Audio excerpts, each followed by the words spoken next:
창세기 34장의 말씀에서 살펴본 대로 야곱이 가야 할 곳은 베델이었습니다. 그런데 야곱이 밧닷 아람 외삼촌 집에서 돌아와서도 그것을 깨닫기까지 10년이 걸립니다. 야곱은 형 에서와 화해를 한 이후에 숫곳과 세겜에서 10년의 세월을 보냈습니다. 특별히 야곱은 세겜에서 엄청난 위기를 겪게 됩니다.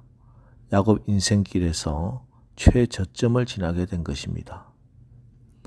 외동딸 디나는 겁탈을 당했고 11 아들은 거짓말을 하고 세겜 남자들을 다 죽이는 피해 복수를 감행했습니다. 이에 나무라는 야곱에게 대들고 아버지의 권위, 아버지의 영적인 지도적 완전히 상실했고 슬럼프에 빠지게 되었습니다. 사실 디나 사건을 겪고 난 이후 자기 딸이 그런 일을 겪었는데 마음이 편할 부모가 어디 있겠습니까? 게다가 자기 아들들이 아버지 권위에 순종하지 않고 자기에게 대들고 살인을 저지르고 더 이상 아버지의 말이 먹히지 않는 이런 상황을 겪으면서 야곱은 도대체 왜 내 인생에 이런 일이 일어났겠는가 하면서 하나씩 되짚어 보고 살펴보지 않았겠습니까? 그러다가 내가 정말 하나님 앞에서 잘못 행하였구나 라는 생각에까지 이르게 됩니다. 그리고 이제 하나님께서 야곱에게 말씀하는 것이 들리기 시작합니다. 1절 하나님이 야곱에게 이르시되 일어나 베델로 올라가서 거기 거주하며 네가 네 형 에서의 낯을 피하여 도망하던 때에 네게 나타났던 하나님께 거기서 제단을 쌓으라 하신지라. 오늘 하나님께서는 야곱에게 네가 이 수렁에서 벗어나기 위해서 새로운 인생의 승리를 위해서는 베델로 올라가라 이렇게 말씀하고 있는 것입니다. 이 말씀은 단순히 베델이라는 지역으로 이주하라는 말씀은 아닙니다. 베델은 야곱이 회복되는 곳이고 야곱이 다시 변화받아야 할 곳이 베델입니다. 우리도 마찬가지입니다. 우리가 어려움을 당하거나 공경에 빠지거나 절망에 빠질 때마다 하나님께서는 야곱에게 그러하셨던 것처럼 우리 각자의 베델로 올라가라 이렇게 말씀하십니다. 자, 그럼 베델로 올라가라는 말씀은 오늘 우리에게 구체적으로 어떤 말씀인가? 먼저는 잊고 있던 하나님을 만난 그 은혜를 회복하라는 말씀입니다. 하나님을 만난 사건은 은혜 중에 은혜입니다. 사람들은 하나님을 만나면 달라집니다. 두려워 벌벌 떨던 사람이 담대해지고 용감해집니다.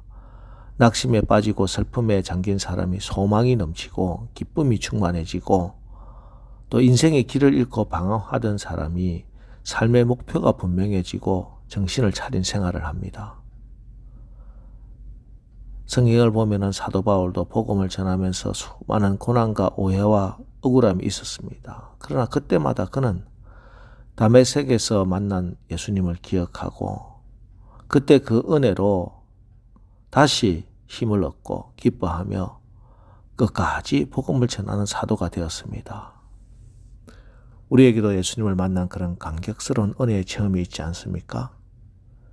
예수님을 만난 사건으로 인해 거듭나고 인생의 중대한 변화를 경험하지 않았습니까? 오늘 야곱에게 말씀하셨던 그 하나님께서 오늘 새벽 우리에게도 말씀합니다. 일어나 베델로 올라가라. 이제 일어나 베델로 올라가십시오.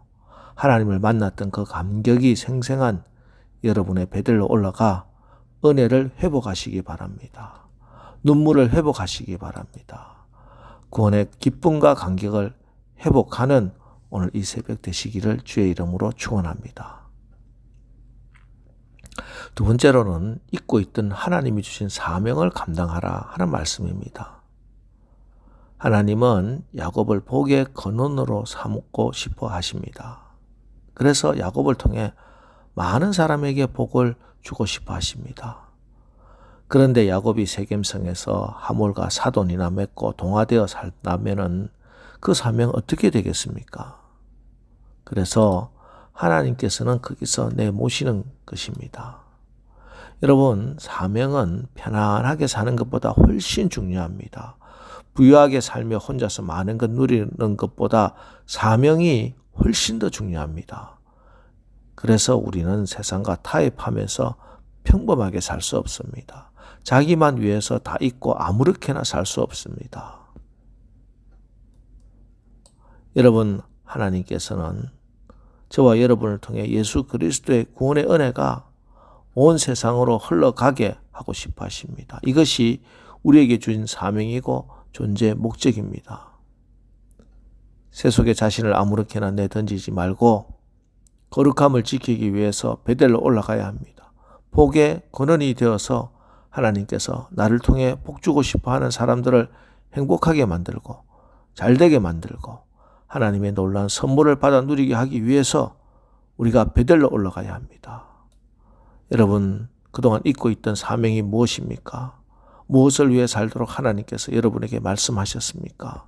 무엇을 위해 헌신하도록 하나님께서 여러분을 부르셨습니까? 지금 일어나 베델로 올라가십시오. 하나님이 주신 사명이, 비전이 분명히 보이는 여러분의 베델로 올라가는 저와 여러분 되기를 주의 이름으로 축원합니다. 존 뉴턴이라는 사람이 있었습니다. 어렸을 때는 경건한 신앙인이었던 어머니의 영향으로 신앙 훈련을 받고 자랐지만 7살 되던 해 어머니가 돌아가시자 당시 상선의 선장이었던 아버지를 통해 나이 11살 때부터 선원이 되었습니다. 선원들과 함께 살아가면서 신앙도 잃어버리게 되고 거기다 성격도 거칠어지고 삐뚤어지기 시작해서 점점 더 난폭한 성격으로 모든 사람들로부터 미움을 받게 됩니다. 특히 아프리카에서 흑인들을 노예로 잡아오는 노예선에서 일하게 되면서 그는 배 안에서 온갖 나쁜 짓만 골라하는 잔인한 사람이 되었습니다. 모든 사람이 그를 싫어하고 멀리할수록 그는 점점 더 난폭해지고 나쁜 모습으로 변해갔습니다. 그러던 중 1748년 3월 1일 그는 배 안에서 토마스 아 캠피스의 그리스도를 본받아라는 책을 우연히 발견하고 그 책을 읽으며 하나님의 음성을 듣기 시작합니다. 책을 읽는 동안에 오래전에 어머니께서 자기에게 해주셨던 그 말씀과 기도가 생각나면서 하나님의 은혜가 임하고 큰 변화가 일어나기 시작했고 눈물을 흘리며 무릎 꿇고 하나님께 회개했습니다. 그 후 그는 다시 신앙을 되찾고 지금까지의 모든 삶의 모습들을 정리하고 복음을 전파하는 사명을 받고 목사의 길을 걷게 되었습니다. 그가 주님을 다시 만난 간격으로 1779년 지은 찬송가가 바로 오늘 우리가 불렀던 찬송가 305장 나 같은 죄인 살리신 Amazing Grace입니다. 여러분, 우리 하나님은 모든 것을 합력하여 선을 이루시는 분입니다. 하나님의 사람에게는 한 번 실수가 영원한 실패가 되지 않습니다. 하나님은 돌이키는 자를 언제나 용납하시고 새롭게 하시어 더 크게 사용하시기 때문입니다. 그러나 돌이키지 않고 고집 피우면 그 인생이 고달파지고 결국 비참한 세월을 맞이할 뿐입니다. 오늘 새벽 하나님은 우리에게 우리의 베델로 올라가라고 명하십니다. 세겜, 그곳은 안전해 보이지만 안전한 곳 아닙니다. 평화로워 보이지만 평화로운 곳이 절대 아닙니다. 부유해 보이지만 우리가 있을 곳 아닙니다. 베델로 올라가시기 바랍니다. 이제 말씀으로 삶의 방향을 바꿔야 합니다. 그래서 베델에서 약속하신 그 모든 복을 받아 누리는 오늘 하루 되시기를 주의 이름으로 축원합니다. 기도하겠습니다. 하나님, 우리의 삶의 모습을 되돌아보면은 주님의 크신 은혜에 감사할 것밖에 없습니다. 모든 것을 합력하여 선을 이루시는 하나님을 믿으며 이 시간 우리의 잘못된 것조차 새로운 은혜의 기회로 부르신 줄 믿습니다. 하나님, 제가 하나님으로부터 부름받은 그 베델이 있다면은 오늘 하나님 말씀 앞에서 회복되게 하옵소서.